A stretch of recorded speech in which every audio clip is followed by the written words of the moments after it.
muscular, porque no es solo el hecho de decir, ala, ya no aguanto, ya me siento cansada, sino que el músculo de veras llegue al extremo de no poder contraer nuevamente. Entonces, vamos a ver eso hoy en teoría y lo vamos a experimentar mañana. Igualmente, el débito de oxígeno a nivel muscular, los efectos del músculo que les va a durar como 15 días, entonces no se les va a olvidar, estoy seguro, sobre la fisiología muscular. Bien, por otro lado, preguntarles cómo van con sus piezas, no las hayan dejado abandonadas, porque ya tendríamos, pues prácticamente tenemos 2 prácticas y ya la siguiente ya sería la presentación de sus piezas. Y ya ven que es, pues no es cuestión de dedicarle, ay, hoy en la noche lo hago, porque pues lleva proceso la limpiada, lleva la armada, es un proceso complejo para poderlo armar en base a las características anatómicas del animal, lleva tiempo en que eso se seque, entonces La sacada de la carne sí estuvo jodida. Eso sí, sí, qué tardado, ¿va? A mí, sí, yo ya como que ya le hice, bueno, me queda como unas piecitas ahí que no hay modo que le quite como ese cartílago que tiene, ya sabe. Pero ajá. ¿Qué que pieza está armando usted? el pato, Ajá, sí. ¿Y qué usó para limpiar? fíjese que lo herví con cal Ajá. Sí, y sí, eso ayudó bastante. el cartílago no se deshace bien así, la carne sí, pero el cartílago no. Ese tendría que usar hidróxido de sodio. No, perdón, hidróxido de potasio. De potasio, ¿va? Usted me había dicho, cabal. Sí, hidróxido de potasio. Con eso hay que tener cuidado. Ordinariamente para hacer este tipo de trabajo se maneja ese hidróxido de potasio en una concentración es en porcentajes, no es una cuestión fija, entre el 1 y el 5%. Lo que hay que tener muchísimo cuidado es que así como le va a deshacer los cartílagos al pato, le va a deshacer los cartílagos a ustedes, pues, ¿verdad? Entonces, con eso, son quemaduras bastante severas, lo que ocasiona este hidróxido de potasio. Entonces, con eso sí hay que tener cuidado. Trabajarlo en donde estén ustedes solas, que no estén animales, sus mascotas, o sus hermanitos, o sus sobrinitos, lo que sea cerca, para trabajar con el hidróxido. Entonces, independientemente de que, bueno, también se puede trabajar mecánicamente, ¿verdad? Lo único es que eso sí lleva más tiempo, más dedicación, horas hombre, horas mujer, ¿verdad? Para poderlo limpiar. Entonces, es más fácil con el hidróxido. Lo que sí tiene, bueno, igual el hidróxido, hay que trabajarlo con cuidado, por ejemplo, las costillas y esas cosas que son finas y están trabajando animales muy pequeños, murciélagos o aves pequeñas, las costillas, si se dejan más de 3 horas en el hidróxido, igual se disolvieron las costillas completamente. Entonces, sí hay que estar atentos, no es de, bueno, lo dejo ahorita en la mañana, me voy, vengo en la noche a ver cómo está, porque lo único que van a encontrar es una sopa, ahí todo hecho solución. Entonces, sí pero entonces les digo, sí es cuestión de que lleva tiempo el trabajo, entonces sí tienen que ponerle atención, aparte de la investigación propiamente dicha, ¿verdad? Porque tienen que hacer su presentación sobre todo su proceso, de la preparación de la pieza y sobre la anatomía en particular del, de su especie. La- ¿Quién más trabajó aves de ustedes? Solo un ave tenemos. Bueno, igualmente les voy a dejar unos artículos, eso ya para el final, sobre la dinámica del movimiento.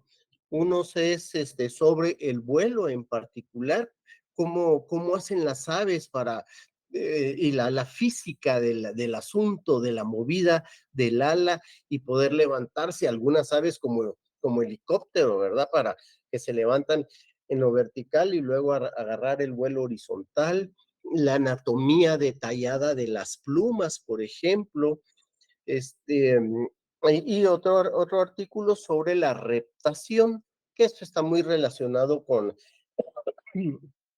perdón, con el nado de los peces. O sea, el principio del movimiento es básicamente el mismo, solo que las físicas del, de los medios son distintas, porque uno es sobre un medio sólido y el otro sobre en el agua, que vamos a entender el aire mismo, la atmósfera, es un fluido al igual que el agua, pues si no, no habría forma de que volaran las aves y que volaran los aviones que nos terminamos inventando observando las aves.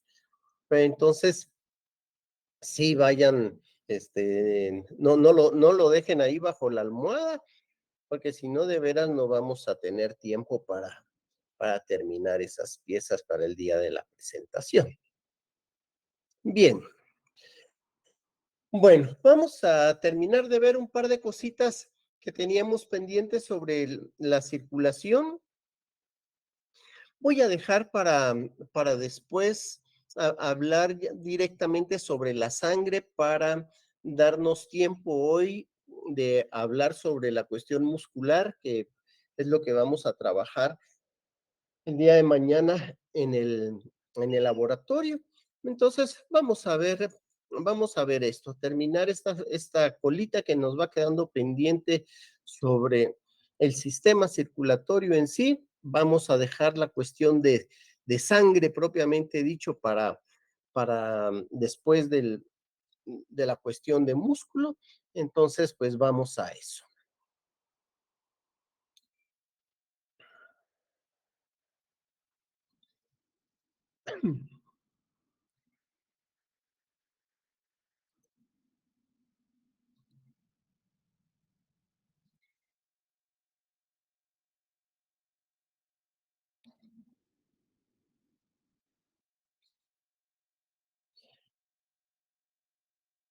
Bien, por acá íbamos platicando sobre, bueno, las opciones que hay para regular el funcionamiento de el seno venoso, porque recordemos que el, eh, el origen, bueno, no tanto el origen, sino que la regulación del latido cardíaco está aquí en el seno venoso, particularmente en el nódulo seno auricular. Se llama seno auricular porque está entre el seno venoso y la aurícula. ¿Se recuerdan, pues, con el pedazo de corazón que pudimos, disectar la vez pasada, que lastimosamente le faltaban las aurículas? La parte lisa de las aurículas, eso en realidad corresponde al seno venoso. Y entonces este seno auricular está entre aquella parte rugosa, un pedacito que logramos ver de parte rugosa en la aurícula, esa es la verdadera aurícula. Entonces este seno auricular resulta ser, entre comillas, ¿verdad? El marcapaso del corazón. ¿Y por qué resultaba ser el marcapaso? Porque dijimos que todas las células cardíacas intrínsecamente tienen la capacidad de contracción y se van a estar contrayendo siempre y cuando haya oxígeno y combustible. En este caso, las células cardíacas se nutren de glucosa. Pues entonces, si hay glucosa y hay oxígeno, que ese es uno de los problemas que tiene el músculo cardíaco, a diferencia del músculo esquelético, que no tiene la capacidad de funcionar anaeróbicamente, a diferencia del músculo esquelético que mañana lo vamos a comprobar, van a ver la cantidad de ejercicio anaeróbico que tiene la capacidad de realizar sus músculos y lo van a sentir al día siguiente, a diferencia del músculo cardíaco que no tiene la capacidad de funcionar anaeróbicamente. Pues entonces, todas estas células cardíacas, habíamos dicho, tienen la capacidad de contracción. Sin embargo, esa contracción resulta tener una frecuencia más baja que las células del nódulo senoauricular. Pues entonces, este nódulo senoauricular tiene una frecuencia mayor, que es la que va a enviar el mensaje, esa despolarización de la que hablábamos. Cuando se despolariza el seno auricular, ¿se recuerdan que habíamos dicho que todas las células cardíacas tienen estas uniones gap? No me acuerdo por dónde tenía yo imágenes de estas uniones gap.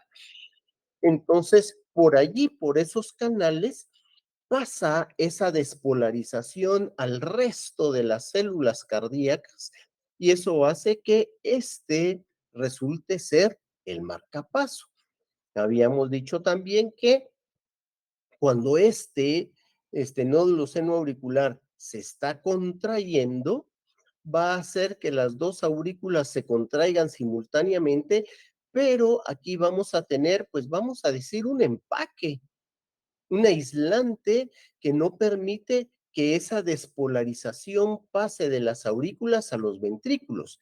Y la única vía que hay para que esto pase son células cardíacas especializadas que sí tienen sus canales abiertos hacia la porción auricular, que es este tejido de Purkinje, que las fibras de este tejido de Purkinje resulta ser este haz de His. ¿Sí? O sea, todo esto en conjunto es el tejido de Purkinje, que está constituido por varios haces de His. Y entonces vamos a tener aquí en la base de la aurícula el nódulo auriculoventricular, se llama así, ¿verdad? Porque está entre la aurícula y el ventrículo. Este es el sitio receptor de esta despolarización que hubo en las aurículas y va a estar enviando esta despolarización por todo el haz de His hasta el vértice del corazón. O sea, todo esto hagan de cuenta que es un cable, pero está forrado, por eso no puede salir la despolarización aquí en todo el camino, sino que va a ocurrir hasta acá, hasta aquí está abierto ese cableado, vamos a decir, y entonces el ventrículo empieza a despolarizarse desde el vértice hacia la porción auricular. Y este, se exprime desde abajo porque pues la salida de las dos arterias, tanto la pulmonar como la aorta, pues están aquí hacia arriba, pues entonces resulta muy bien este diseño, vamos a decir, de la exprimida del corazón para el vaciado de la sangre. Pues entonces, entendemos que esto, y recordarán cuando hicimos nosotros la disección ahí del corazón, no había ningún tipo de nervio, literalmente, de tejido nervioso que, eh, que haga que pase este mensaje por este haz de His. sea, las células del tejido de Purkinje, estas son células cardíacas, células musculares cardíacas. La diferencia es que no tienen esos canales a los lados para que pueda salir esa despolarización, sino que va a ocurrir hasta acá el final. El corazón efectivamente está inervado y eso habíamos empezado a platicar de eso, que por eso decíamos que cualquier este, impresión que podamos tener que nuestro cerebro lo manifieste así como algo impresionante, ya sea en el buen sentido o algo lo suficientemente desagradable, pues entonces es, esa es la vía aferente hacia el cerebro y la vía eferente, pues van a ser desde dos puntos de vista. El sistema simpático, que lo que vamos a tener aquí es un aumento en la frecuencia cardíaca que, por ejemplo, en el momento que tenemos un susto, en el momento que tenemos un coraje, en donde pues con los animales igual el impulso de huida, eso está mandado por el sistema simpático. La adrenalina es secretada por las glándulas suprarrenales y este es el neurotransmisor del sistema simpático. Y ese va a aumentar la frecuencia de la despolarización y actúa sobre el nódulo seno-auricular y el nódulo aurículo-ventricular, aumentando la frecuencia cardíaca. A diferencia de en nuestro estado de reposo, así como están ustedes ahorita tranquis, ala, qué lindo es saber todo esto del corazón. Entonces, su nervio vago, que es un nervio correspondiente, este es el 10º par craneal, el próximo semestre vamos a entrar con todo detalle a ver nuestros 12 pares craneales y qué regula cada uno de los pares craneales. El nervio vago es el 10º par craneal que tiene una regulación parasimpática. El neurotransmisor del sistema parasimpático es la acetilcolina. Pues entonces, nuestro corazón, al igual que muchos de nuestros sistemas, por ejemplo, el aparato digestivo, y ahorita me resulta muy bueno este ejemplo, la diferencia entre aparato digestivo y la regulación de aparato digestivo y regulación del corazón. Aquí estamos viendo que el sistema simpático estimula el corazón y el sistema parasimpático inhibe al corazón. Con el aparato digestivo es al revés. El sistema simpático inhibe el aparato digestivo. Por eso es que si ustedes están con un estrés, que están con la adrenalina hasta arriba, pues entonces si comen, lo más probable es que tengan una digestión muy lenta y vayan a tener fermentos y por eso alguien que esté en un estado de estrés extremo, pues incluso puede estar vomitando lo que se acaba de comer a consecuencia de esta parálisis, pues no parálisis, ¿verdad? Sino que aletargamiento del movimiento del aparato digestivo. Y el sistema parasimpático estimula el sistema digestivo. Entonces, si ustedes están así como están ahorita, tranquis, como les decía, ahorita es el mejor momento para comer porque es cuando su aparato digestivo está en mayor movimiento a consecuencia de la acetilcolina, hay una mayor circulación hacia el aparato digestivo y por eso es que bueno, el próximo tema que vamos a tener es aparato digestivo, pero ya que lo estoy sacando a colación ahorita, entonces toda la circulación se va a ir hacia el aparato digestivo y por eso les va a entrar el sueñito después de una opípera cena, después de un almuerzo así, a todo dar, pues entonces se va una gran cantidad de sangre, esa sangre por supuesto ya no va a llegar al cerebro y empieza ese sueñito. Bien, este, por cierto, mañana si vamos a hacer ejercicio, ¿qué es lo que cuál sería la reacción de nuestro corazón cuando estamos haciendo ejercicio? Vamos a tener una aceleración del nódulo senoauricular, del nódulo auriculoventricular, a consecuencia de la secreción de adrenalina. ¿Y qué les estoy diciendo con el aparato digestivo? Si vamos a tener una secreción de adrenalina, se va a paralizar el aparato digestivo. Entonces, si vamos a hacer ejercicio con la panza llena, lo más probable es que el que venga atrás de ustedes se va a ir resbalando en todo lo que van a ir vomitando ustedes enfrente. Por eso es que, yo no sé si a ustedes les pasó eso de que un domingo que uno se iba feliz a las piscinas, ahora en las Semanas Santas, y después de comerlo, pero no te vayas a meter a la piscina. Le fastidiaban a uno la tarde porque hasta cuándo no se podía uno meter a la piscina después de comer.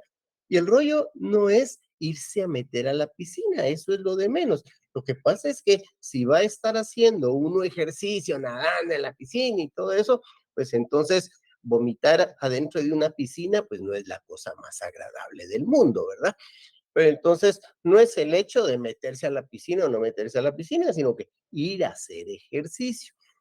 Entonces, como nuestra práctica es temprano en la tarde, almuercen lo más temprano que puedan o un almuerzo livianito, por lo menos para que haya pasado al intestino ya el alimento cuando empecemos a hacer ejercicio el día de mañana. Bien, por otro lado, tenemos una regulación. Bueno, esto estábamos hablando que tenemos esta regulación por medio de el sistema nervioso, el sistema nervioso central, o sea, en donde la vía eh, aferente es el sistema nervioso central y dependiendo de la estimulación que tengamos en el cerebro, pues entonces vamos a enviar determinados mensajes al corazón. Y esto, pues está claro. Incluso ustedes ahí tranquilas y que les venga un recuerdo, "Oh, chica, no hice esto y eso es para entregarlo hoy después de la clase de fisio, ahí va el corazón, ¿verdad? Entonces, no se necesitan ni siquiera estas influencias externas hacia el cerebro, sino que el mismo cerebro puede hacer que el corazón pueda alterar su ritmo.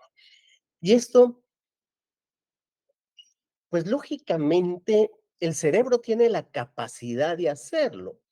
Ahora, ¿podemos hacerlo nosotros voluntariamente o no? Ahorita si ustedes se proponen, voy a hacer que mi corazón se acelere por lo menos al doble. Pues si tratamos de hacerlo, ¿cómo lo hacemos para que estos se vaya al doble o al revés? Pónganse con los detectores de mentiras, uno de los elementos que se miden es la frecuencia cardíaca. Entonces, cuando alguien está inventando algo, hay un ínfimo, por pocas que sea la vergüenza que tiene, hay un ínfimo temor a ser descubierta esa mentira. Entonces, hay un pequeño aumento en la frecuencia cardíaca, que eso es lo que se detecta ahí en los detectores de mentira. Entonces, sí,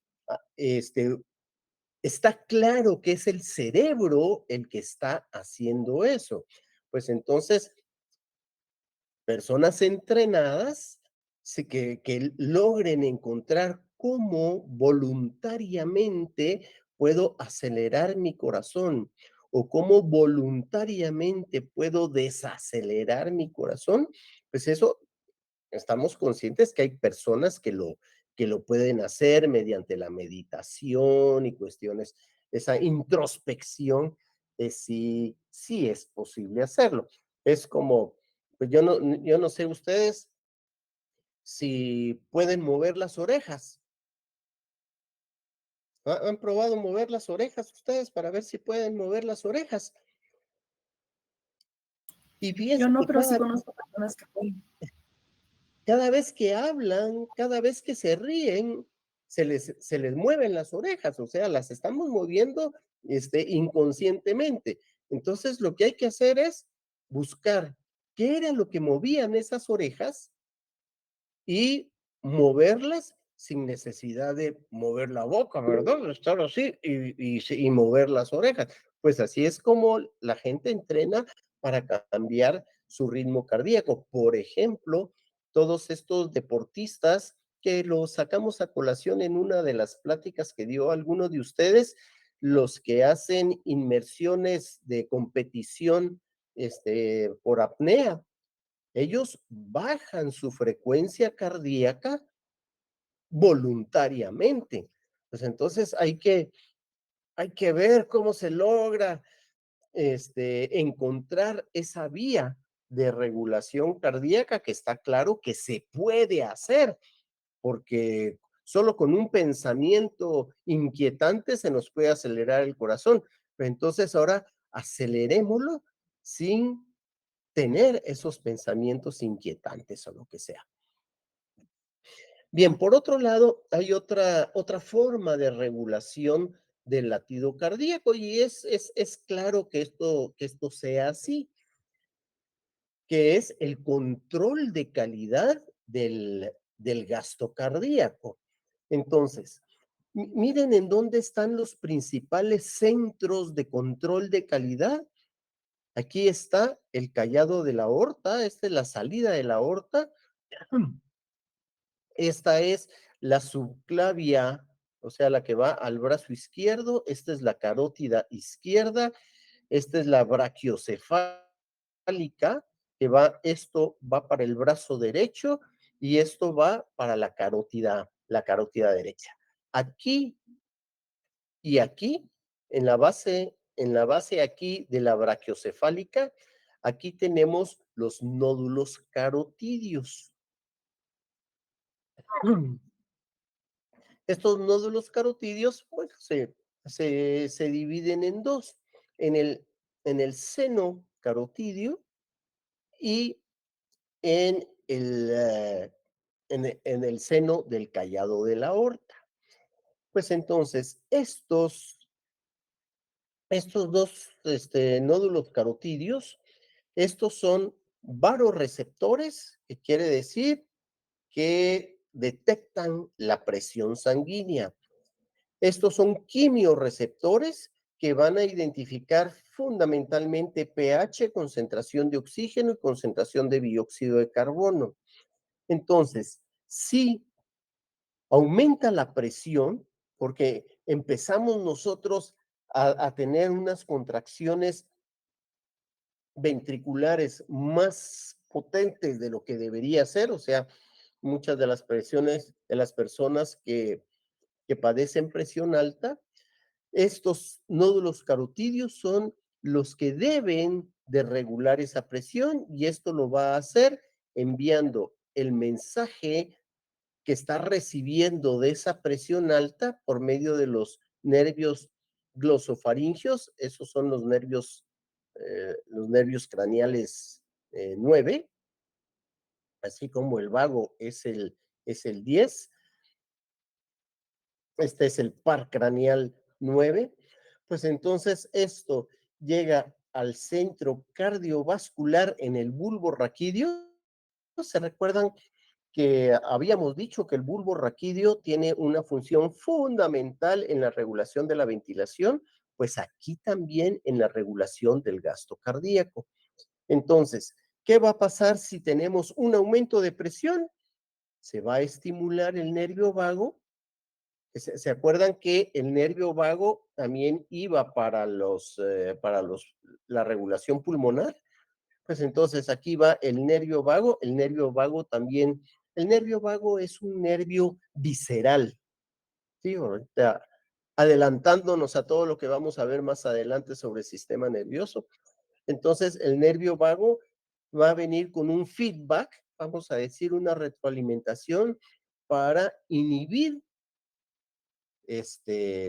la contracción ventricular y de esa forma se va a regular el, el, el gasto cardíaco.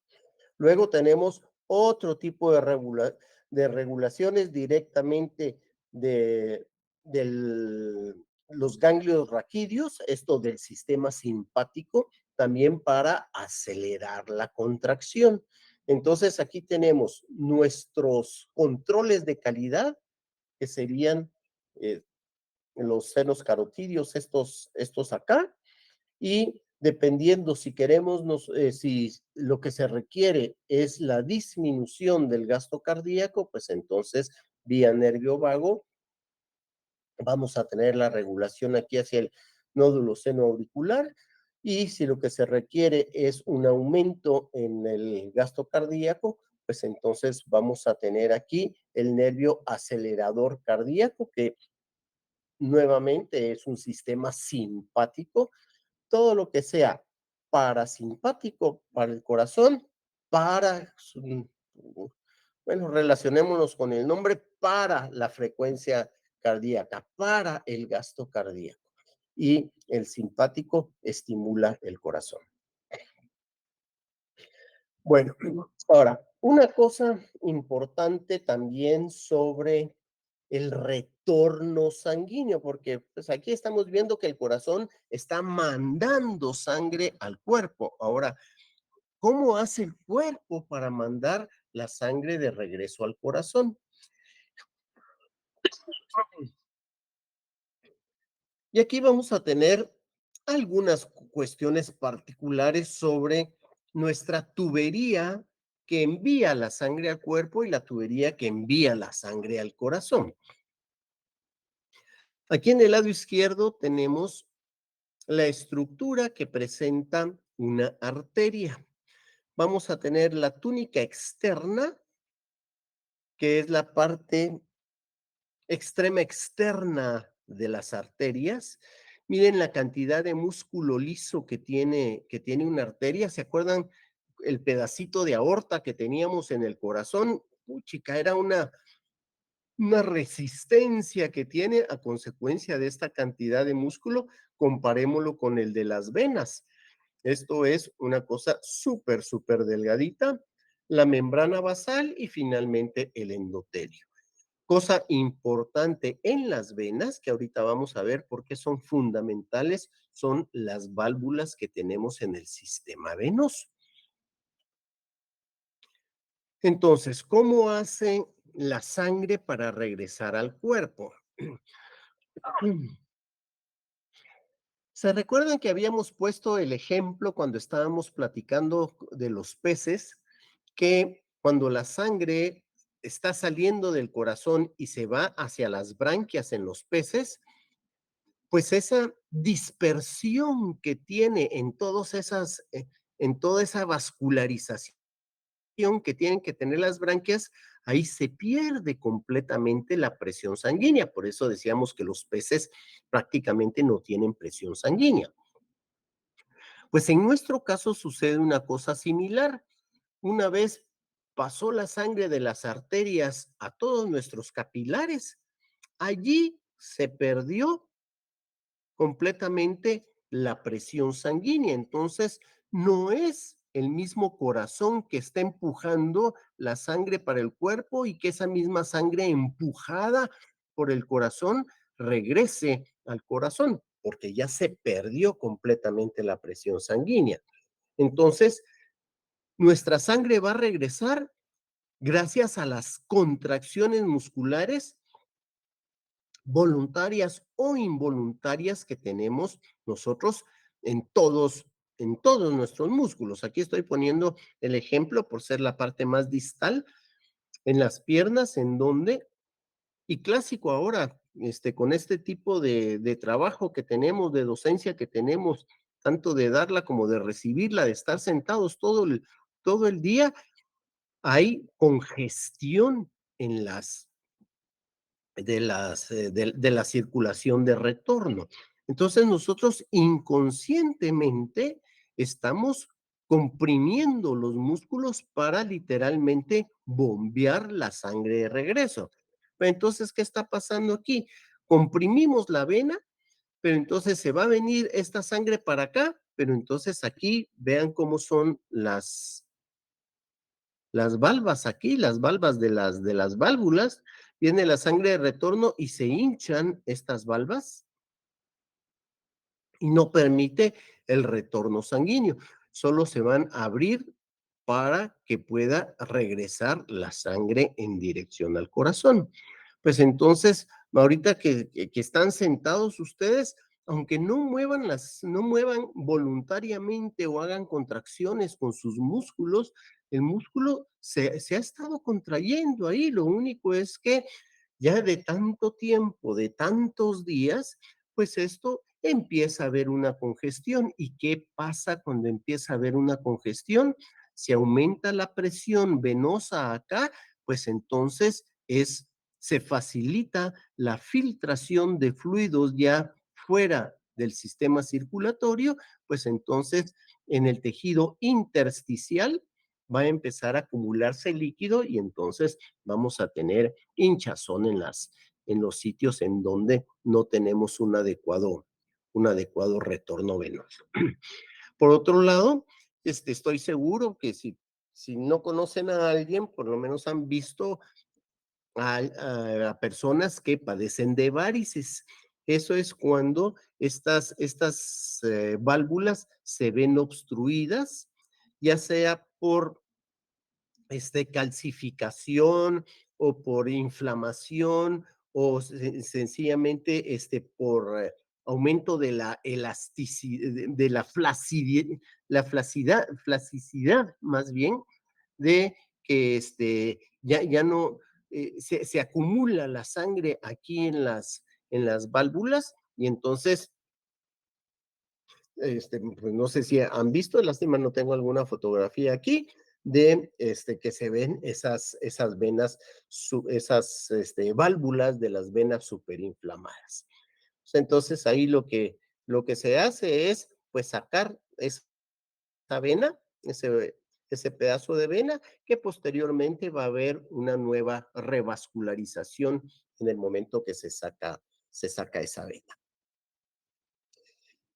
Entendemos aquí el hecho de, bueno, esos intentos de suicidio con de cortarse las venas en las muñecas, pues se me hace, qué les puedo decir? Una de las menos eficientes y más prolongadas, porque va a empezar, primero estamos viendo que no hay presión sanguínea.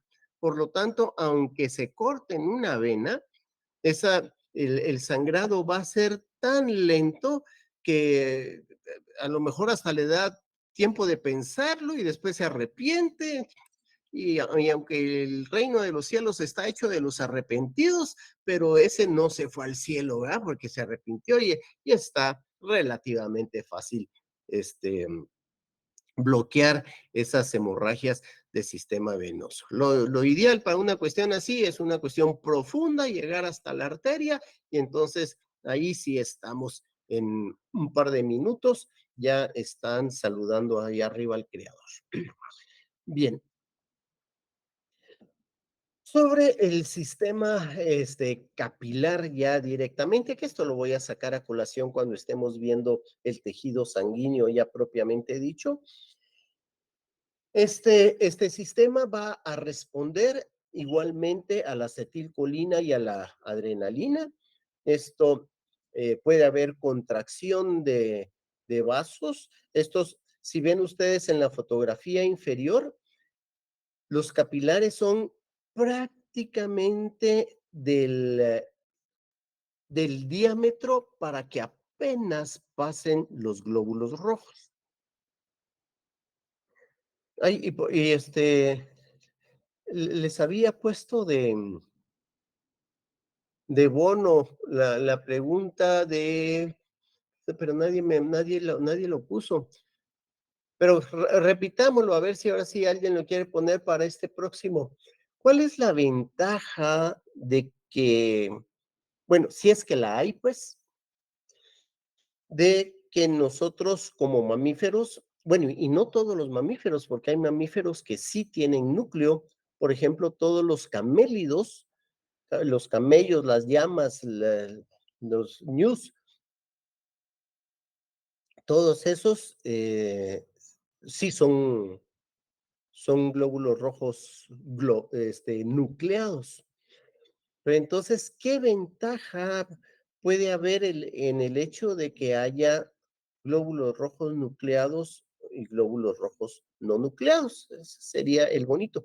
Y además, ¿se acuerdan cuando vimos en el microscopio? Yo sí lo había puesto, pero no saqué más de 65, creo que por eso no me lo valió.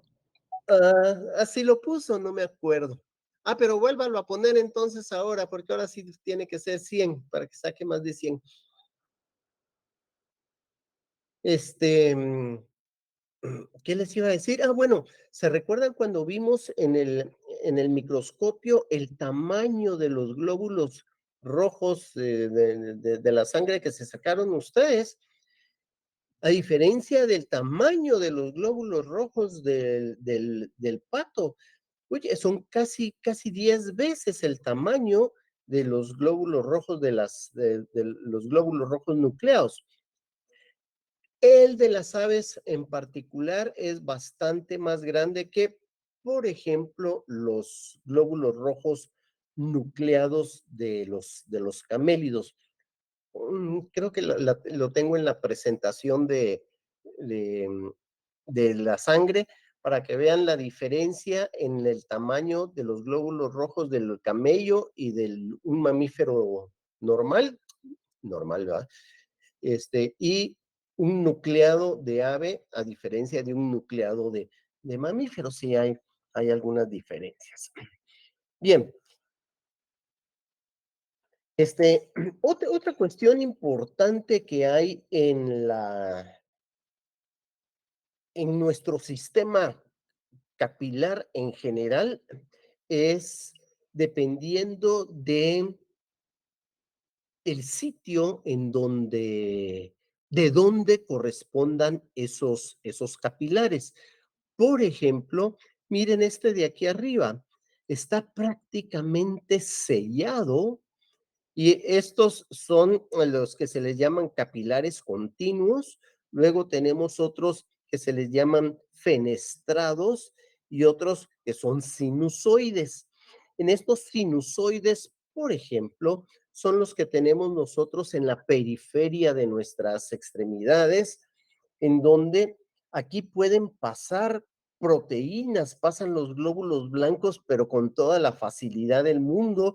Por eso es que si nosotros nos pinchamos con alguna cuestión que tenga microorganismos, en un ratito tenemos nosotros pus, literalmente, porque se han salido los glóbulos blancos de los capilares y empiezan a atacar a los agentes patógenos y ese pus al final es el cúmulo de glóbulos blancos que se nos están extravasando.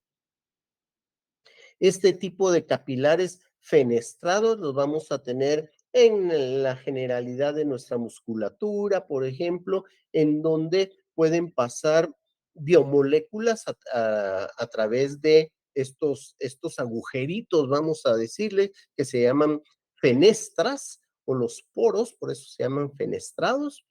Y este tipo de capilar continuo es el que vamos a tener a lo que se le llama hematocefálica. Por eso es que, por ejemplo, una infección que de las más comunes son por, por estreptococos que atraviesan por el líquido cefalorraquídeo e infectan el sistema nervioso central. Este tipo de capilares tiene, pues vamos a decir la desventaja, entre comillas, ¿verdad? Pero es una gran ventaja para nuestro cerebro que no cualquier compuesto pueda pasar hacia nuestras neuronas. Por eso es que es así que prácticamente no pasa nada. Y tan prácticamente no pasa nada que, como les digo, una infección con estreptococos en el líquido cefalorraquídeo, ni siquiera los antibióticos pueden pasar esta barrera capilar. Entonces, el tratamiento con cuestiones orales tomadas o intravenosas, aunque esté pasando el antibiótico por aquí, no puede atravesar los vasos, los vasos sanguíneos. Entonces, nuestros capilares, dependiendo de la parte corporal, pues puede tener cualquiera de estas estructuras. Y ya nuestra regulación capilar, así que como sucede con el corazón, pues también tenemos nosotros esta vía aferente en la corteza cerebral y la parte refleja, vamos a decir, es prácticamente la misma que vamos a tener en el corazón, solo que sobre los vasos capilares, en donde vamos a tener contracción de vasos capilares, eso aumenta la presión y demás. Bien, ¿alguna pregunta de esto? ¿Alguna pregunta del corazón?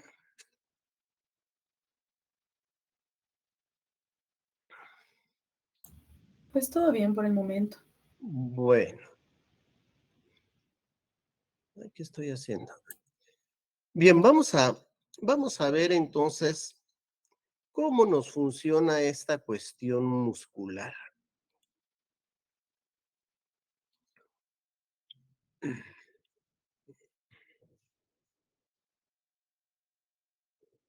Primero, esta es la estructura que vamos a encontrar en todo tipo de músculo. De hecho, el corazón también tiene una estructura así escalonada.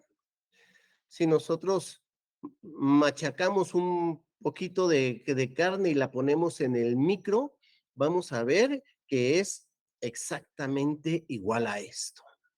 ¿Sí? Va a tener esta estructura, este bandeado, y ahorita vamos a ver a qué corresponde este bandeado y la parte funcional de los distintos tipos de músculo que tenemos en cada uno de nuestros músculos. Porque vamos a ver que en nuestro músculo esquelético, o sea, en el bíceps de su brazo, en ese mismo bíceps vamos a tener tres tipos de músculo, independientemente que fisiológicamente tenemos tres tipos de músculo por otro lado, que sería el músculo esquelético, el músculo cardíaco y el músculo liso, que tienen funciones distintas. El cardíaco, pues es evidente, ¿verdad? El músculo esquelético, que es la contracción, es en todo sentido para contraer mover nuestro esqueleto, y el músculo liso es el que vamos a encontrar en las porciones viscerales y en los endotelios capilares. Pues entonces, veamos la estructura general y luego vamos a ver cómo es que funciona esta estructura. Entonces, vamos a tener en la parte extrema externa que vamos a tener aquí, esto es el sarcolema. Esta es una membrana que va a unir todas estas fibras musculares. Vamos, todos estos retículos endoplásmicos, ahorita vamos a ver en qué consiste esto. Todas estas miofibrillas están rodeadas por este sarcolema. Pues entonces, vamos a tener distintas miofibrillas en un músculo, después vamos a ver en un corte de músculo cómo se ve esto. Aquí en el músculo esquelético vamos a tener un sistema particular que ya hemos hablado sobre de los tejidos sincitiales. Un tejido sincitial, habíamos dicho que es un acúmulo celular que pierden sus membranas celulares y entonces todos los núcleos de esa célula están constituidos en una masa protoplasmática, lo vamos a poner desde ese punto de vista, con un montón de núcleos. Entonces, y lo saco a colación porque he visto incluso en alguna bibliografía formal que el músculo son células multinucleadas y no es que sean células multinucleadas, sino que es un sistema sincitial que son muchas células que perdieron sus membranas celulares, entonces nos queda un acúmulo celular y con todos sus núcleos, pero no es que sean células multinucleadas. Pues entonces, aquí tenemos nuestra miofibría.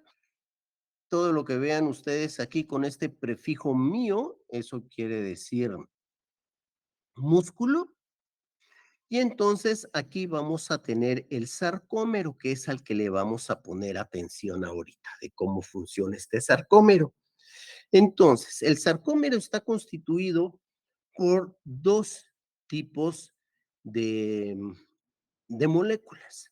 La actina, es que este mouse no quiere mucho actina activarse, eh, por una molécula de actina y una molécula de miosina.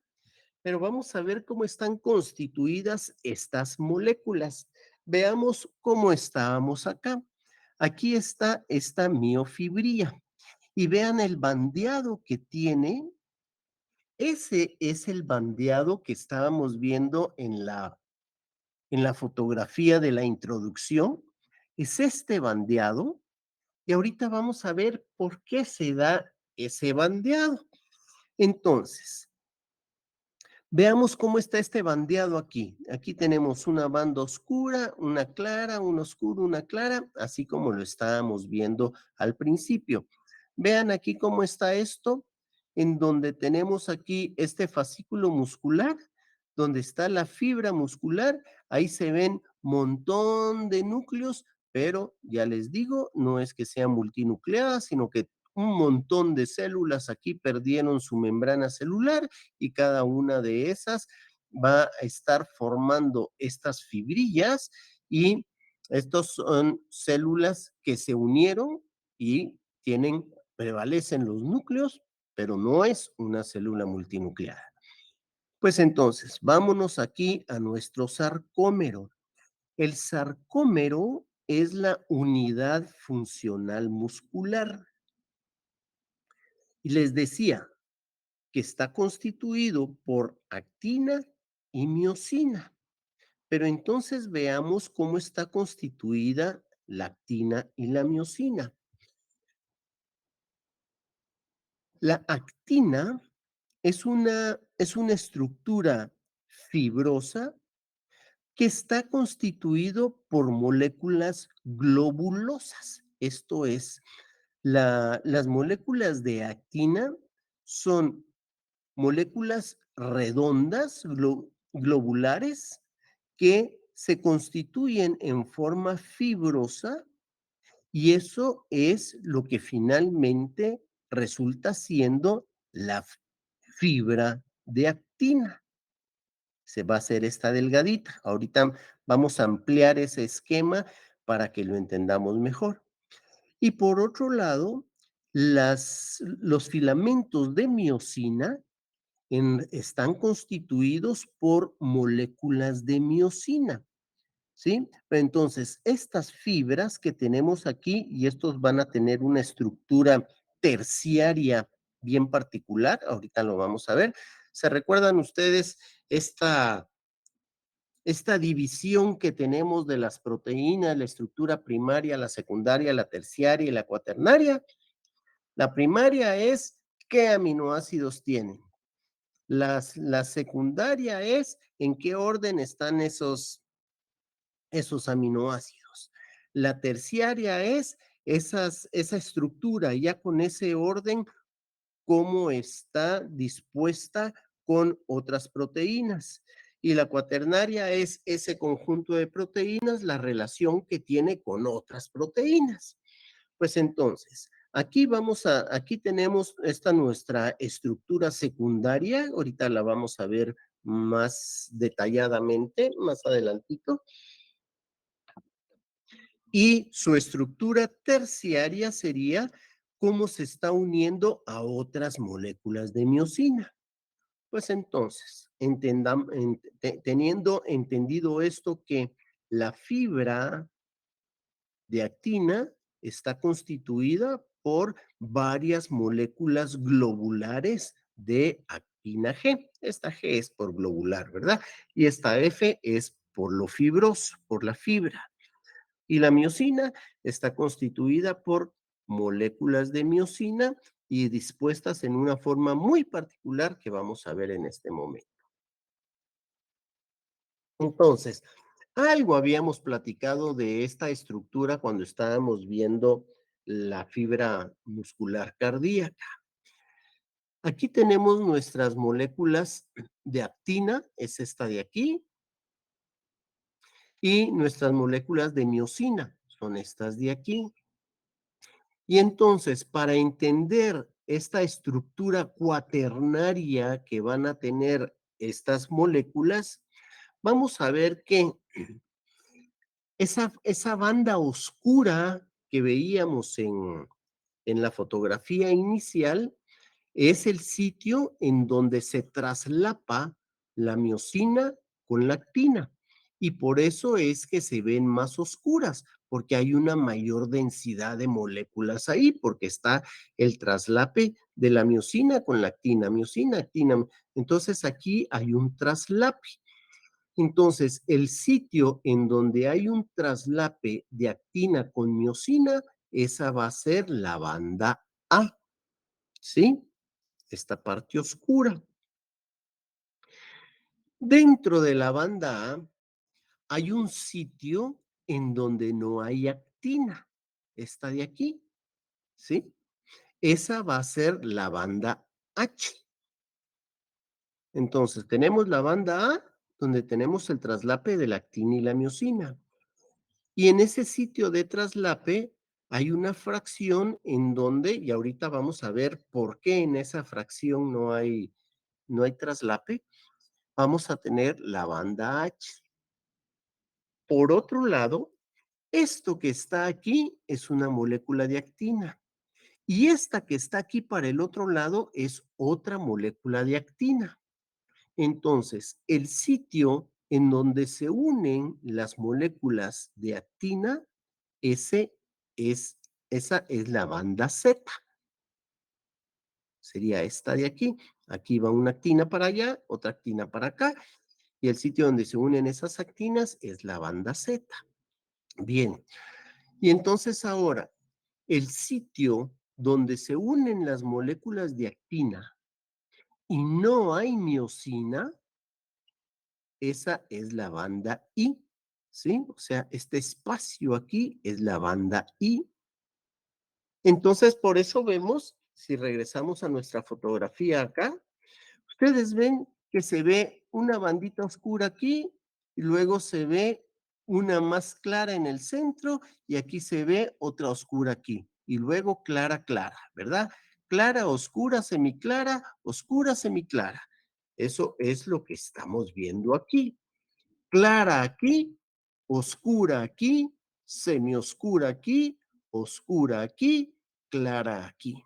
Entonces, ya nos queda clarísimo por qué se ve ese tipo de bandeo.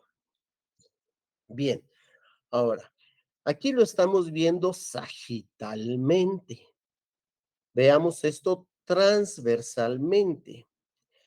Este, esto que vemos aquí sería, para que lo veamos aquí así, ¿verdad? Cómo está en el sarcómero. Que lo veamos aquí en este corte transversal del sarcómero. Aquí veríamos que tenemos una, dos, tres, cuatro, cinco, seis bandas de actina o fibras de actina, ¿verdad? Este es un corte transversal.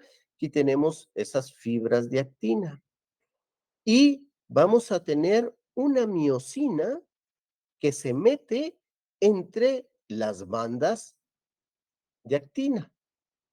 Entonces aquí tenemos esa miosina. Y si vemos cómo está la miosina, tenemos uno, 2, 3, 1, 2, 3, 1, 2, 3, 1, 2, 3, a diferencia de uno, 2, 3, 4, 5, 6, 1, 2, 3, 4, 5, 6, 1, 2, 3, 4, 5, 6, y en el centro, la miosina, ¿sí?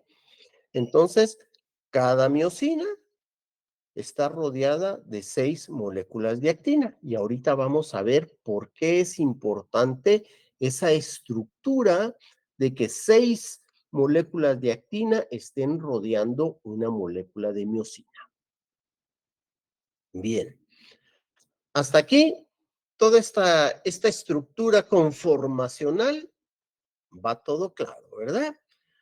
Porque ahorita vamos a ver por qué cuando estamos haciendo fuerza, incluso nos puede hasta temblar el brazo cuando estamos nosotros haciendo ese esfuerzo. Bien, veamos cómo está esta nuestra molécula de actina. Mucho hablamos de ella, pero para que la entendamos ahora. Habíamos dicho que está constituida por moléculas globulares de actina. A ver, otro bono. Llenemos de bonos ahora para que de veras saquen todos arriba de 100. Ahorita el tercer parcial, que es el que más vale. Fíjense, si sacan más de 100 ahí con eso, pues ya entran con zona ganada. Ya entrar al final va a ser pura vanidad. A ver, ¿cuál es la estructura molecular de un globulito de actina?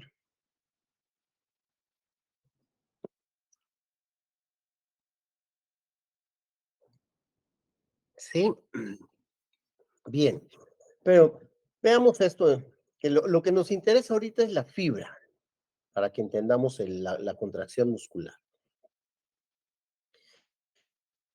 Entre globulito y globulito, que es lo que van a ver ustedes cómo es la estructura molecular, así como vimos la estructura molecular de la hemoglobina, cómo está constituido, pues esto tiene una estructura específica también.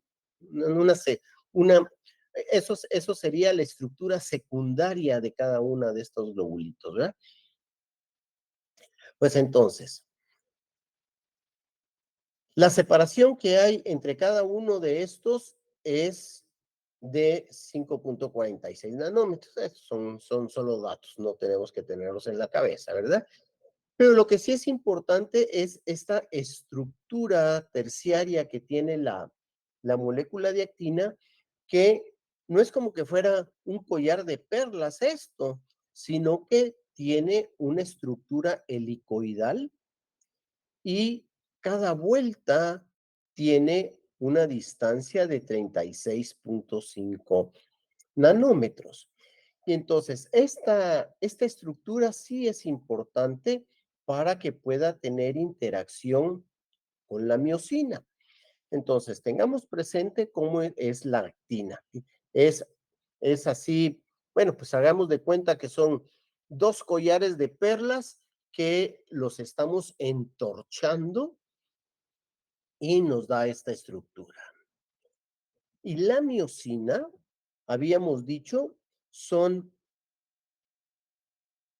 la, el ordenamiento de moléculas de miosina, porque esto es una fibra de miosina, pero una molécula de miosina son estos bastoncitos que vimos en la imagen anterior, tienen una forma de bastoncitos, pero aquí su estructura terciaria es que todos los bastoncitos tienen la misma orientación. Ahorita lo voy a decir así, pero vamos a ver que no es exactamente así. Entonces, ahorita todos los bastoncitos tienen la misma orientación, ¿verdad? Aquí es como que pusiéramos un montón de bastones, pero todos los bastones con el mango viendo hacia la izquierda, ¿sí? Bien,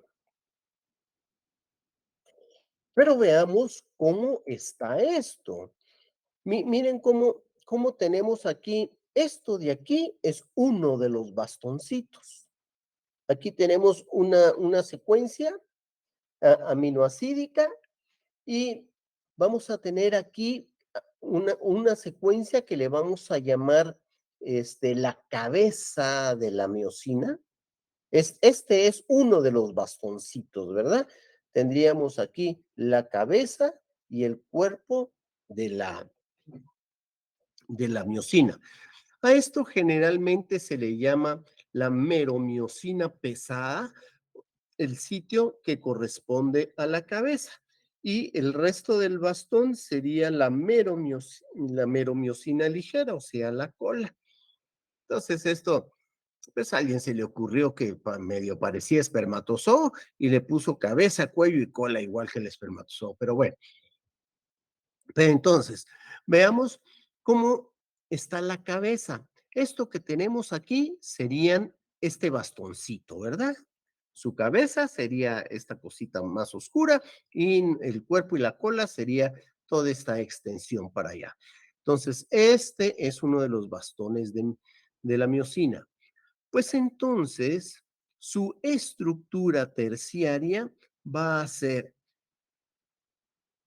la orientación de uno de los bastones para un lado, con la cabeza para la izquierda y el otro para la derecha. Entonces vemos aquí para la izquierda, para la derecha, para la izquierda, para la derecha. Por eso es que si vemos nosotros en el esquema que estábamos viendo aquí, aquí tenemos todas esas cabezas para la izquierda y vamos a tener aquí todas esas cabezas para la derecha. Y aquí vamos a tener un cúmulo de colas. Entonces, esta banda H, en donde no hay, y ahorita vamos a ver por qué no hay traslape con lactina, pues entonces estas son puras, ahí sí que puras colas de miosina, porque la distribución de las cabezas quedó aquí para la izquierda y aquí para la derecha. Entonces, esa es la estructura que vamos a tener aquí con las cabezas de miosina para la izquierda y aquí las cabezas de miosina para la derecha. Y aquí tenemos entonces nuestra estructura general de una molécula de miosina. Ahora veamos, esto es lo que estábamos platicando, ¿verdad? Tenemos para las cabezas para allá y cabezas para allá. Ahora, veamos ya el funcionamiento. En la cabeza vamos a tener dos sitios activos. Uno, el sitio en donde se va a unir el ATP, y vamos a ver después que también ADP, ¿sí? Ahorita voy a decir ATP nada más. Y un sitio en la cabeza de unión a la actina, ¿sí? Entonces, en las cabezas de la miosina va a haber un sitio de unión del ATP y un sitio de unión de la actina. Entonces, estas cabezas acá, si lo vemos ahora aquí, estas cabezas se van a estar uniendo aquí a las actinas, ¿sí? Entonces, esta cabeza se va a unir a una de estas 6. esta otra cabeza a otra de estas 6, esta otra cabeza a otra de estas 6, esta otra cabeza a otra de estas 6, ¿sí? Pues entonces vamos a tener un montón de cabecitas, que son todas estas cabecitas aquí, ¿sí? Que se van a estar uniendo a este montón de pelotitas que están aquí. Entonces, esas cabezas se van a unir a la actina. Entonces, veamos cómo va a ir ocurriendo esta contracción y cada vez, ahorita, literalmente, cada vez que muevan ustedes un dedo, van a ver todo lo que ocurre para que sus músculos muevan ese dedito. Ya no digamos con la corrida que se van a echar ustedes mañana y la levantada de pesas para que veamos cómo funciona este músculo. Bien, cuando está ocurriendo la contracción, aquí ya estamos claros cómo estamos con las bandas, ¿verdad? Pues entonces, ¿cuál es el objeto de que exista ese traslape? Pues lo que vamos a tener es que las moléculas de actina van a correr sobre las moléculas de miosina, ¿sí? Vemos aquí que aquí teníamos esta actina y se movió para acá. Aquí teníamos esta molécula de actina y se corrió para acá. Entonces, ¿qué pasó aquí? Pues se contrajo el músculo. Esto está fácil de entender. Aquí también vamos a tener que las moléculas de miosina jalan moléculas de actina y aquí hay contracción. Entonces, vemos así a simple vista, ay, pues está muy fácil. Es como que corrieran dos rieles uno sobre otro y así ocurre la contracción muscular en términos generales. Pero entonces, veamos qué es lo que está pasando acá. ¿Se recuerdan que dijimos que la miosina tenía un sitio de unión con la actina y teníamos un sitio de unión del ATP? Pues este sitio de unión va a estar allí siempre y cuando no haya ATP. Porque veamos esto. En el momento que viene una molécula de ATP y se une aquí a la molécula de miosina, se va a separar de la actina y se va a mover, ¿sí? Va a haber una contracción de la cabeza de miosina. Si lo vemos aquí, se movió esta cabeza de miosina para acá, ¿sí? Se unió más a el cuerpo de la cabeza de miosina. Pues entonces, vamos a tener la desfosforilación del ATP, se desprende este fósforo inorgánico y al desprenderse ese fósforo inorgánico, vamos a tener que nuevamente se une la cabeza de la miosina a la actina. Pero entonces vamos a tener este movimiento de corrimiento de la cabeza de miosina.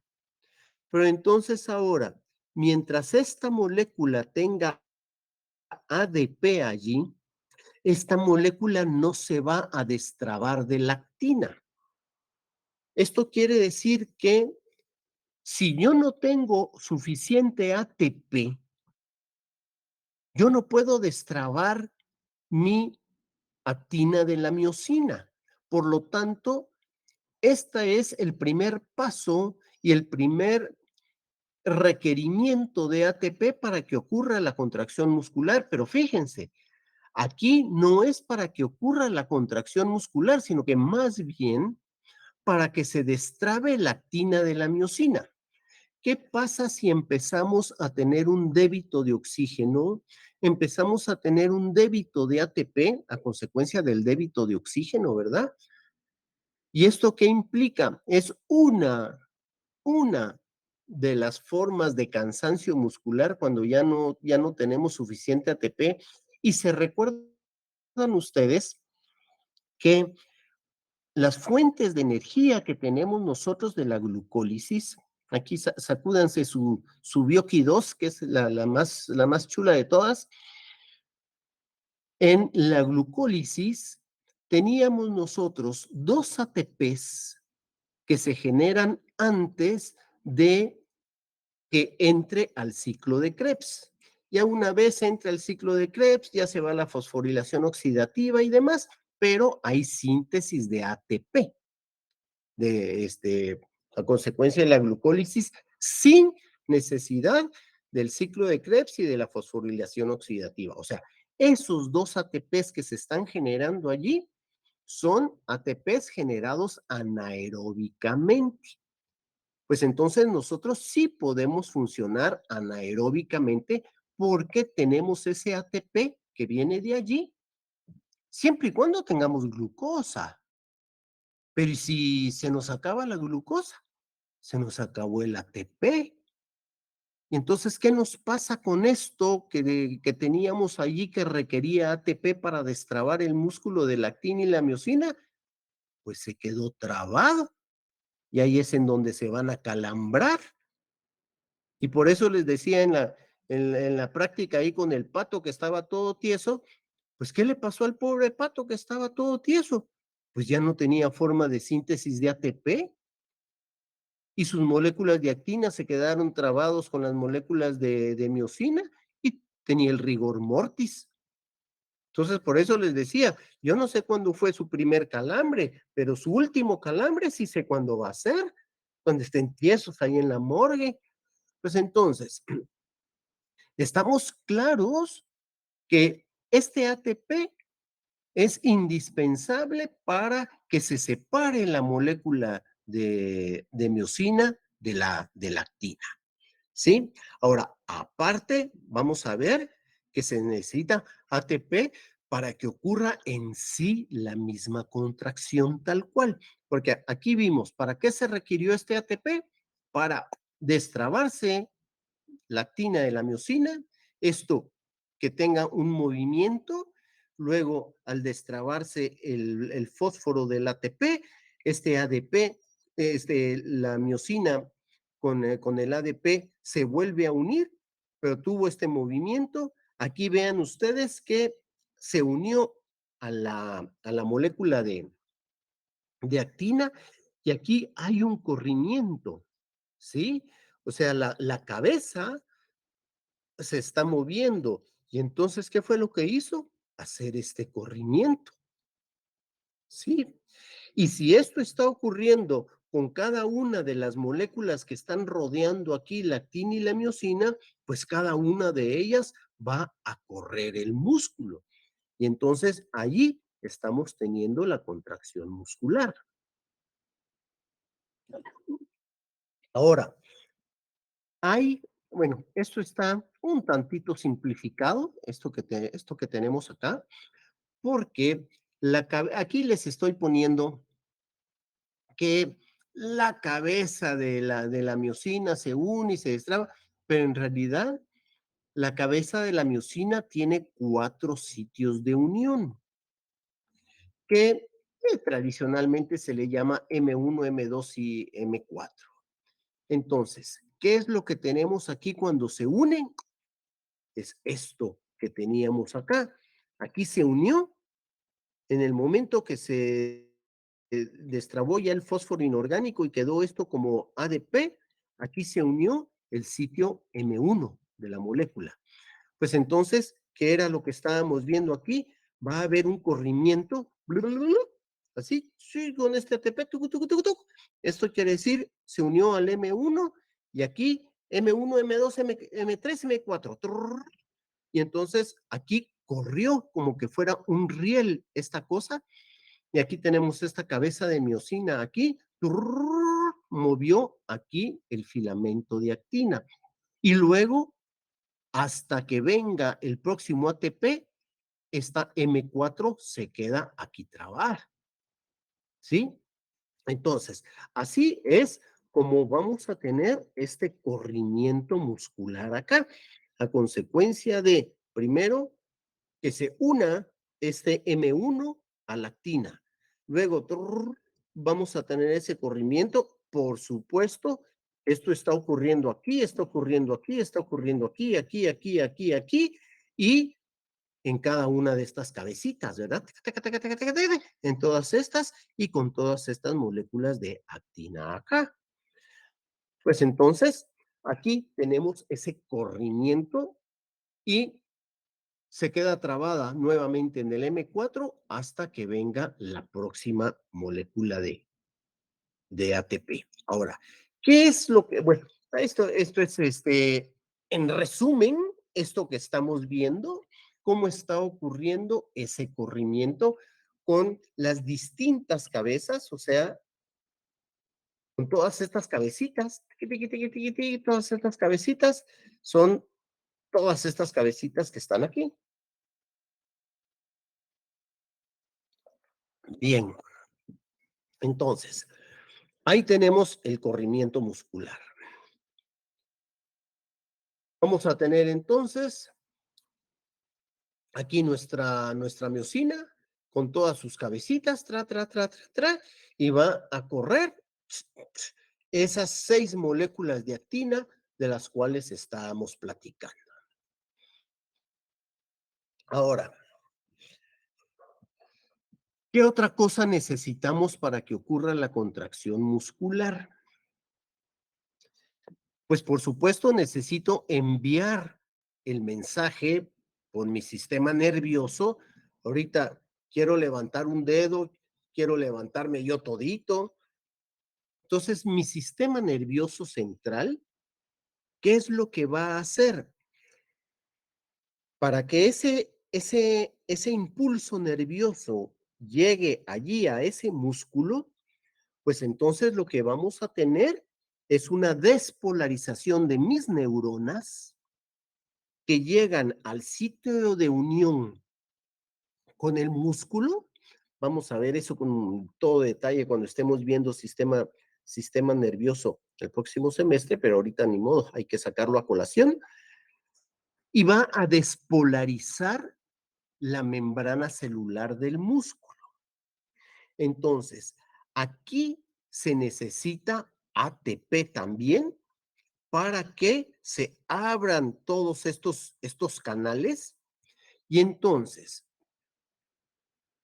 la molécula de actina, que en principio les había dicho que era como un collar de dos collares de perlas así enrollados, les dije, ahorita se los voy a decir así, pero no es nada más así, sino que tenemos a todo lo largo de ese enrollamiento de los dos collares, tenemos una molécula de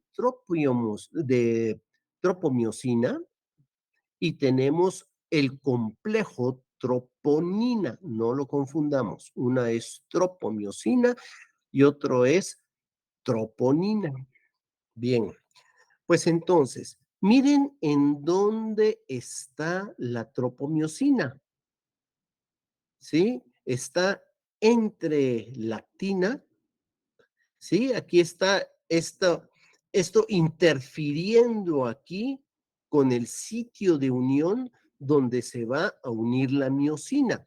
Ya vimos que esta miosina tiene que unirse en su grupo M, en su M1, ¿sí? Pues entonces, ese sitio de unión está obstaculizado por la tropomiosina. Aquí es en donde, como voy a seguir sacando a colación todo lo que nos platicó Fernanda del calcio en la contracción muscular cuando hablábamos de corazón y esas cosas, el calcio es fundamental para la contracción muscular. Y entonces, ¿qué es lo que se necesita aquí para la contracción muscular? Tiene que activarse, o sea, lo que vimos. Esto es exactamente igual en las neuronas y exactamente igual en las células cardíacas, igual aquí en el músculo esquelético.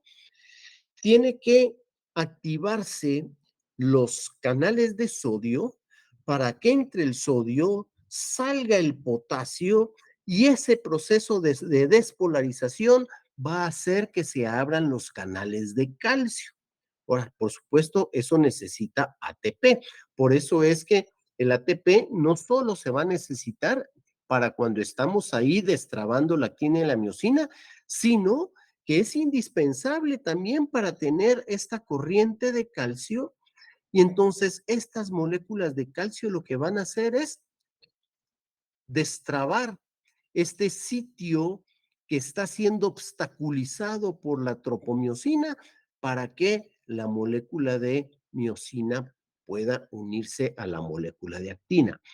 Por eso es indispensable, pues la fuente de energía, que ahorita vamos a ver un par de cosas con los distintos tipos de fibras musculares que hay, es indispensable la energía para que ocurra la despolarización de la membrana muscular.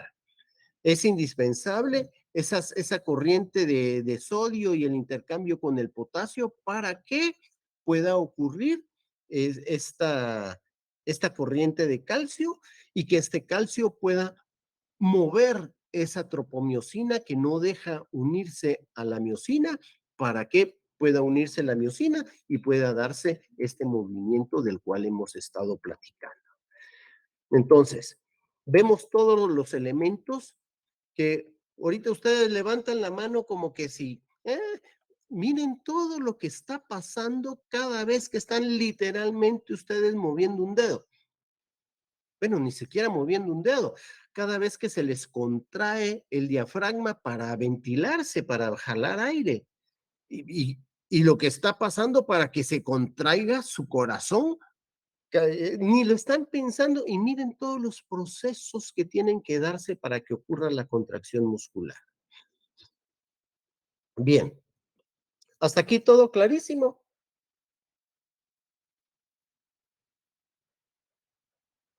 Sí, todo bien, gracias. Bien, ahora, esto es algo que vamos a poner en práctica mañana con las pesas que gentilmente nos va a proporcionar Fernanda.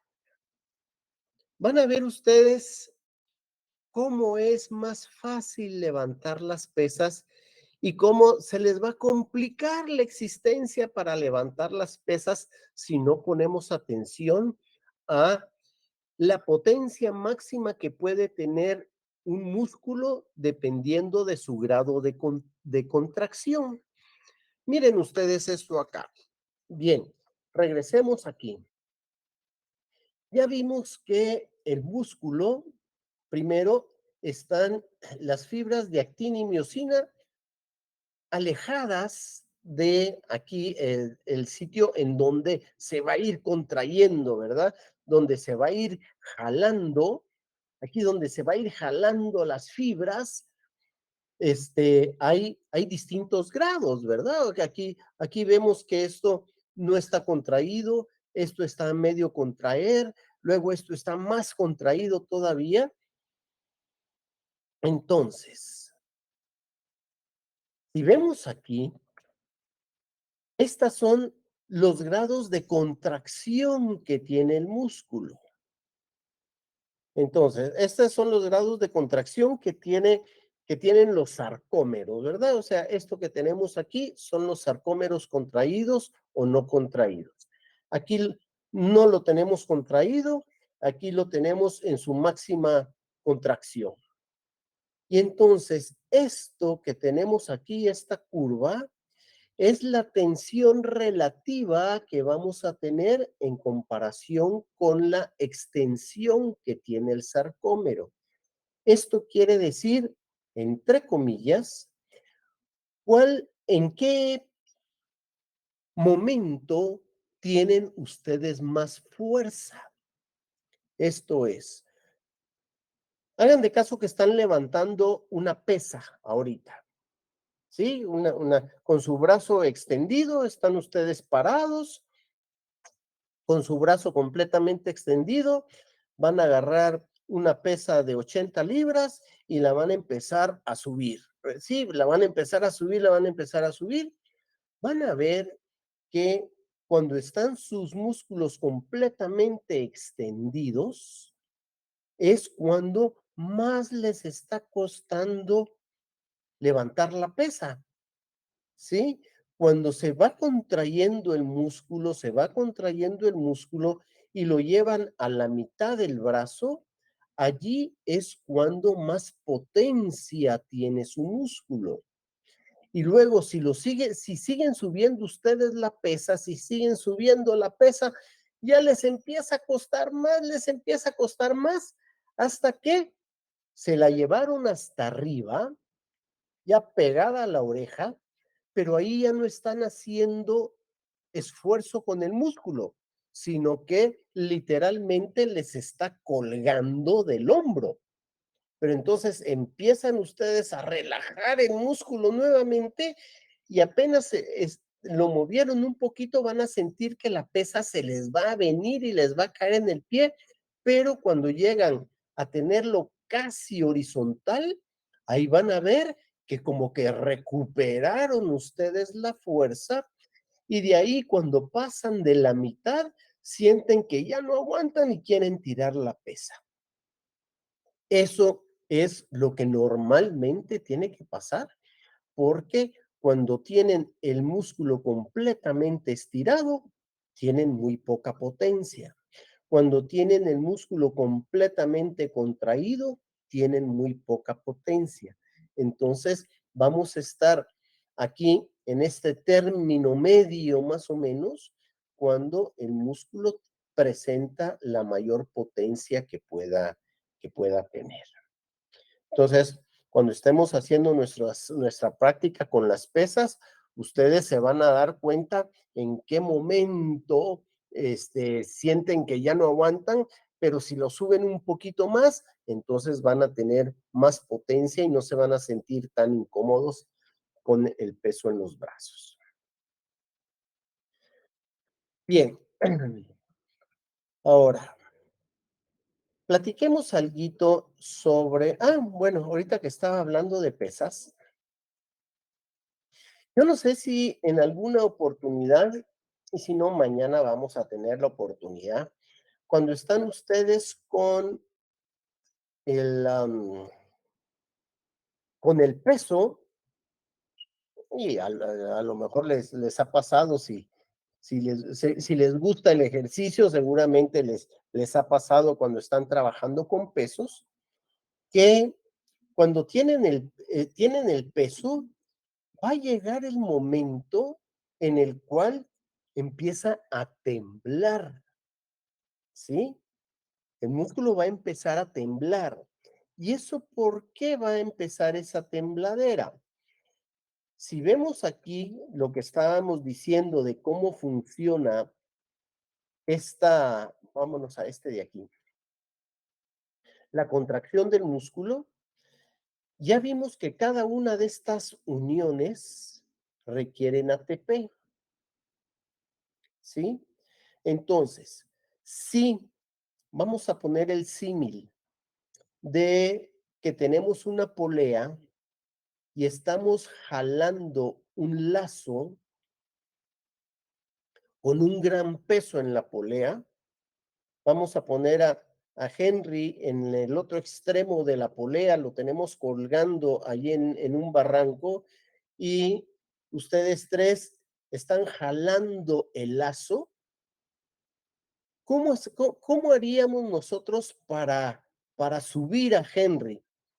Vamos a jalar el lazo, pero si soltamos todos al mismo tiempo para jalar otra vez, se nos va Henry para abajo, ¿sí? Por lo tanto, tenemos que, mientras alguien está soltando el lazo para volverlo a agarrar de aquí adelante y volver a jalar, Fernanda tiene que seguir aguantando aquí. Pero cuando Fernanda suelte el lazo para jalar, Ana Gabriela tiene que estar agarrando aquí, porque si no, Henry se nos va de plano. Entonces, el músculo para tener una contracción uniforme, vamos a tener que, vamos a donde estábamos aquí con estas fibras, este de aquí está agarrando mientras este está soltando. Cuando este suelta, estos dos están agarrando. Cuando este y este sueltan, estos dos tienen que estar agarrando, porque si no, cuando están ustedes levantando la pesa, si todos sueltan al mismo tiempo para volver a jalar, pues entonces la pesa se nos va para abajo. Entonces, todas estas cabezas, tiene que haber una coordinación en la que estas están jalando mientras esta está deteniendo. Este está soltando mientras este está deteniendo y este está jalando. Y eso es lo que hace que ese movimiento que vamos nosotros levantando un peso sea uniforme. Ahora, ¿qué pasa cuando nos empieza a temblar la mano de que ya no aguantamos ese peso? Es porque, por ejemplo, este de aquí ya no tiene suficiente ATP. Y entonces, cuando este tenía que agarrar, no agarró, y entonces se nos va para abajo, pero inmediatamente ya volvemos a agarrar con estos y la volvemos a subir. Entonces, esos pequeños movimientos en donde no agarran todas las moléculas de miosina a lactina es lo que da ese temblor cuando estamos haciendo un esfuerzo y se nos empieza a agotar el ATP. Y ese ATP, el agotamiento puede ser por falta ya de glucosa, por falta de oxígeno, por la síntesis, falta de síntesis de ATP. Bien, hasta aquí todo clarísimo. Vamos a ver ya solo esto porque vamos, luego ya es una cuestión sobre entrenamiento. Eso es más larguito. Todos nuestros músculos requieren llegar a un umbral de excitación. Esto quiere decir que yo necesito enviar determinada cantidad de impulso neuronal, o sea, con mi sistema nervioso periférico, determinada cantidad de impulsos a mi músculo para que finalmente mi músculo agarre la onda y se mueva. Ese es el umbral de excitación, porque aquí, este es un ejemplo puramente gráfico, aquí estoy enviando un impulso que no hizo nada, aquí estoy enviando un impulso que no hizo nada, aquí estoy enviando un impulso que no hizo nada, hasta que llega tal cantidad de impulsos en donde se van a abrir los canales de sodio y esto veámoslo aquí en el gráfico de abajo. ¿Cuáles son los acontecimientos que vamos a ir teniendo? Aquí estaban esos impulsos perdidos, que puede ser a lo mejor desde que pensé mover el brazo hasta, ay, qué huevo.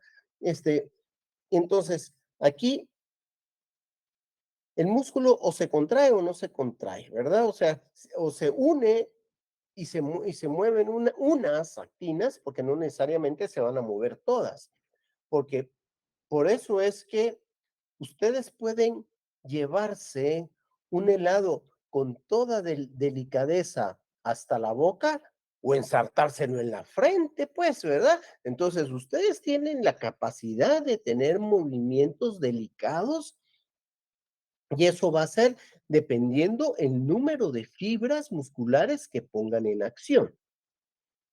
Porque una vez se contrae una fibra, se contrajo, ¿sí? Pero entonces, dependiendo de cuántas fibras pongan ustedes en acción, esa va a ser la potencia con la cual ustedes van a ejercer determinado movimiento.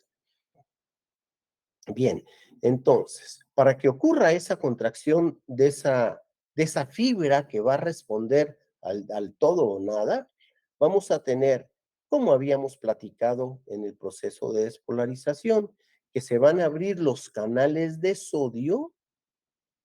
Ese es el primer paso. Al abrirse los canales de sodio, se abren los canales de potasio. Al abrirse los canales de potasio, se cierran los canales de sodio y entonces, ¿qué ha ido pasando con las cargas eléctricas dentro de la célula? se van cargando positivos, se van cargando positivos, se van cargando positivos, se van cargando positivos, se van cargando positivo, hasta que se cierran los canales de sodio, empieza a salirse el sodio y entonces empieza a regresar las cargas negativas a la célula, ¿sí? Pero los canales de potasio son mucho más lentos en reaccionar y eso es lo que hace que venga esta carga negativa y haya aquí, si ven ustedes, aquí se pasó de negativa, ¿sí? Entonces, aquí vamos a tener que, vamos a tener una hiperpolarización. Esta es una hiperpolarización por el exceso de canales de potasio que se salieron hasta que se cierran los canales de potasio otra vez y entonces ahí quedamos. Ahora, esta hiperpolarización aquí, esto puede ser un elemento fundamental para volver a utilizar este músculo, porque puede haber una hiperpolarización aquí a tal grado que este impulso que estoy enviando, este impulso que estoy enviando, este impulso que estoy enviando, no me lleve al umbral de excitación. Entonces, aquí es posible que no pueda yo mover ya ese músculo. Entonces, por eso, una hiperpotasemia, eso ocasiona debilidad muscular. Y entonces, aquí estábamos viendo cómo es una curva de polarización muscular, ¿verdad? De despolarización, perdón, porque la polarización es cuando estamos cargados negativa y positivamente. Aquí se está cargando positivamente, entonces esto aquí es la curva de potencial de acción, la cual va a arrancar una vez se alcance el umbral de excitación, pues entonces aquí vemos nuestra curva de potencial de acción y aquí vemos una comparación de cómo son los potenciales de acción de las distintas células.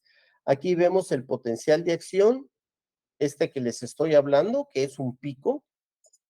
¿Se acuerdan cuando hablamos de las células cardíacas, que era así panzoncita la curva del potencial de acción?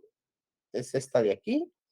Y esta es la curva de potencial de acción que tenemos en el músculo liso, que es bastante más similar a lo que tenemos en el músculo esquelético. Esta oscura son los potenciales de acción y esta gris es la acción mecánica que tiene ya la célula. Bien, y ya para terminar el día de hoy, desde el principio de la clase les había dicho en la clase de hoy que teníamos 3 tipos de músculos en el mismo músculo. Entonces, o sea, 3 tipos de fibras. Y esta diferencia en los tipos de fibras va a ser dependiendo de cuál es la fuente de energía que requiere cada una de estas fibras.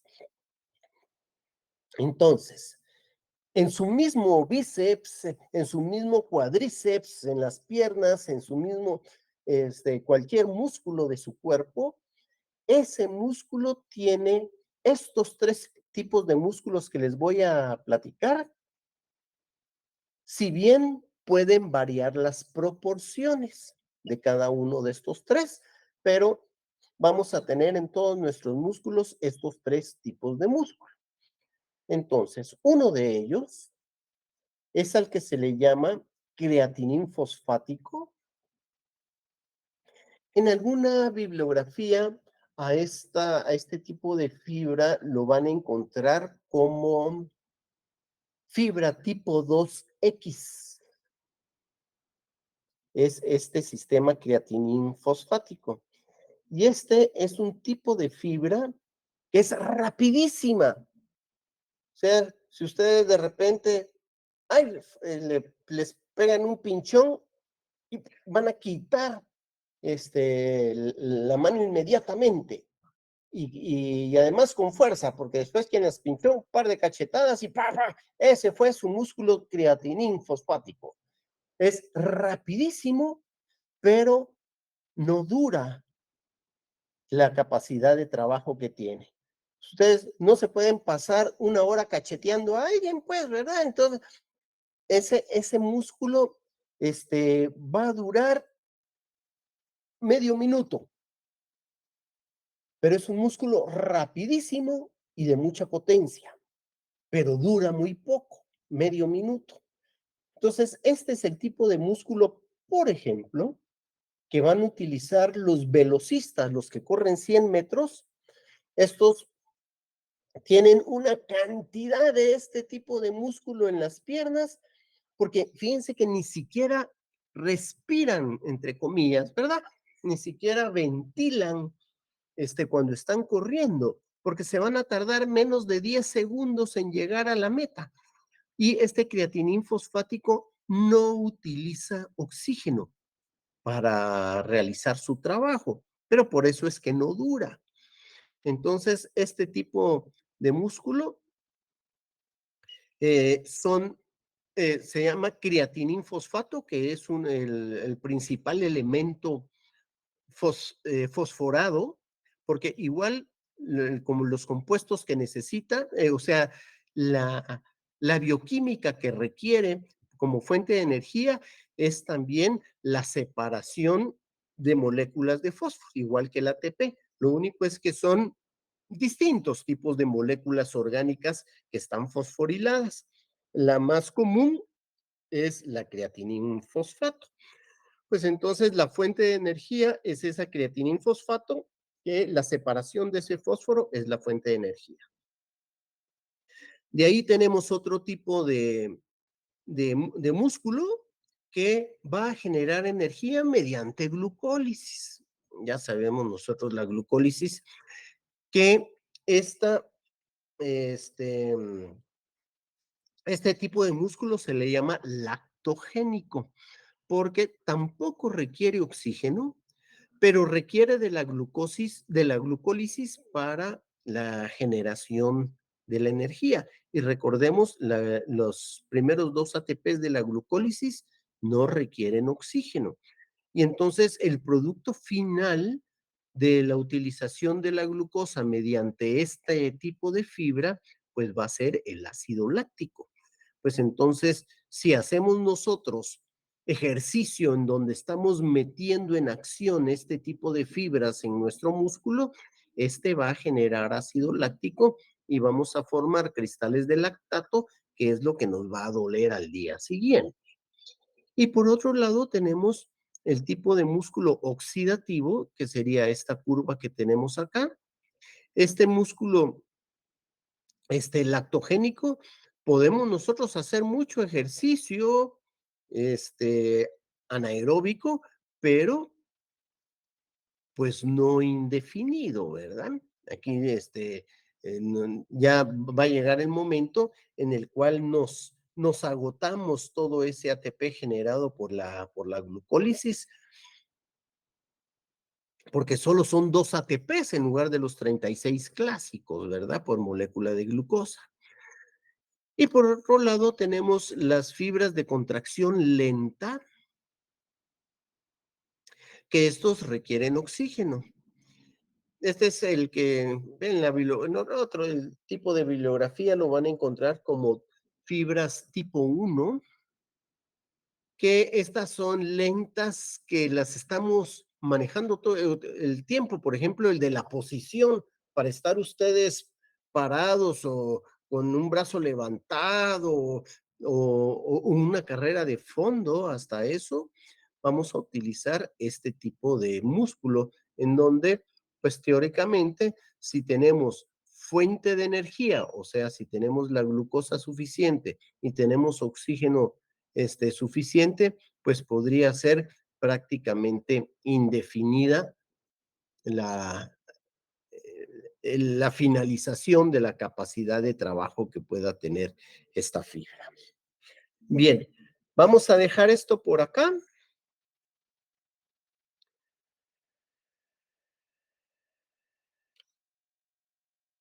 Todo clarísimo de esto que estamos viendo, circunstancias por las cuales puede ocurrir esto. Una de ellas son las mismas anomalías que podemos tener nosotros en el transporte de las células, en donde no estamos equilibrando el movimiento de sodio y potasio, entonces allí vamos a tener una hiperpotasemia. Clasiquísimo, solo con la dieta. Nosotros nos podemos meter una cantidad de potasio increíble, con los saborizantes, por ejemplo, y especialmente ahora, que no sé si han visto ustedes la cantidad de productos que hay ahora que dicen bajo en calorías, bajo en azúcares, bajo en sodio, bajo en todas esas cosas. Pues entonces ahora, ¿qué es lo que están haciendo para quitarle las calorías? Pues quitarle la glucosa, porque la glucosa es fuente de energía, fuente de calorías, y le están metiendo inositol, por ejemplo, para edulcorante, y eso no da, como no se absorbe, da la sensación de dulzura, pero no se absorbe y no da energía, y es lo que le meten a los refrescos y toda la cosa. Y entonces ahora todos los saborizantes que son bajos en sodio, pues lo que le están metiendo es cloruro de potasio en lugar de cloruro de sodio, porque el potasio no tiene los efectos que en el riñón que tiene el sodio, no tiene los efectos osmóticos que tiene el sodio. ¿Se recuerdan cuando de las primerititas clases que platicamos que la molécula de sodio por su tamaño tiene mucho más agua a su alrededor que la molécula de potasio? Entonces, por eso el cloruro de potasio, desde ese punto de vista, es muy entre comillas, ¿verdad? Más saludable que el cloruro de sodio, por ejemplo, para las personas que padecen de, de hipertensión, pues le pone mucha atención a la cantidad de sodio que tienen los alimentos. Pero entonces ahorita todos esos alimentos que dice bajo en sodio, ahorita les están metiendo esa tremenda cantidad de potasio.